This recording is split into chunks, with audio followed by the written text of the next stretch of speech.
Watch me connect the dots between Moses and Jesus. You got to stay tuned. This is part 2. This is another deeper meaning.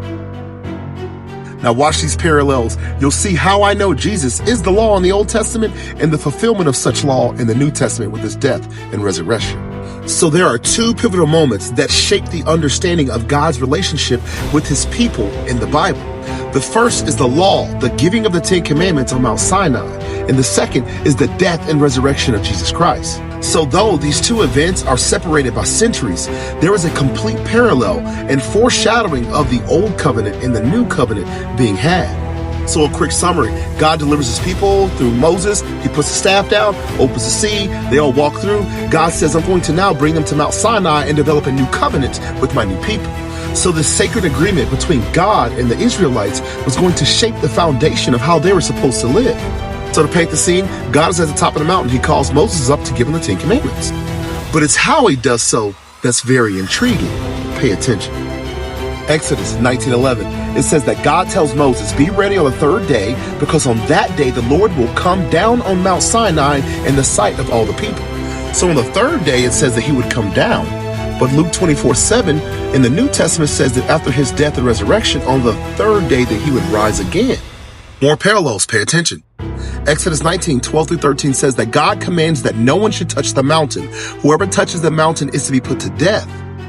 I also find it intriguing that in John 20:17 it says that Jesus told Mary Magdalene after his resurrection, you do not touch me, for I have not ascended yet to the Father. So far, 3 days down, 3 days up. Also, when I come down, don't touch me. Don't touch the mountain. Also, before I go up, don't touch me. Now let's talk about what it looked like when he came down.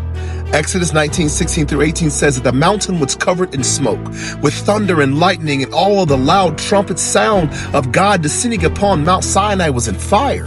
Sounds pretty chaotic, right? How about this? Matthew 27:51, at Jesus' crucifixion, it says that the sky turned dark. There was earthquakes, the temple was torn apart. It was literally the same storm-like scene as before when he became the law, and then later when he fulfilled the law. This is also interesting. It says in Exodus 31:18, when the Lord finished speaking to Moses on Mount Sinai, he gave him the 2 tablets of the covenant law, the tablets of stone inscribed by the finger of God.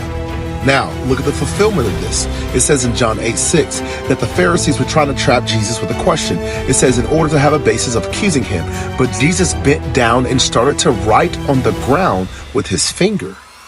You see, and even though the Pharisees were trying to trap Jesus in this moment by saying, what are you going to do about this? This woman has committed adultery. Like, we should stone her to death. Jesus says, you can't trap me. So what he does is he sits down, and when he's writing in the sand, he's basically showing them that I am the law. You can't trap the law when I am the law. And then he literally looks at him and says, he who has not sinned, cast the first stone. And so what you'll find from this entire story is that Moses represented the law while he was here on earth. And this explains why when Moses was at the end of his life, he was not allowed to go into the promised land. And so the law literally had to die right there in the desert because it cannot go into the promised land.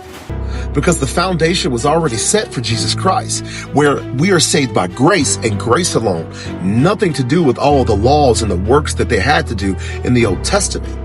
And this is because the heart had to be addressed. They would sacrifice animals in the Old Testament and it would cover the sin, but it would never cleanse the sin. It would never change the person to why they actually did the thing they did in the first place. And so now you know at the transfiguration in the Bible why Moses and Elijah are the one that visit Jesus in front of Peter and the disciples. It's because Jesus is the fulfillment, 1, of Moses and the law, and 2, the prophecies of God. You guys, this is Eric Scott with the Lions Faith Podcast. I hope you guys love this video. Like, share, double tap the screen, follow, do all that good stuff. You guys stay blessed. Also, click the link above and see if you can support the content. Thank you, guys.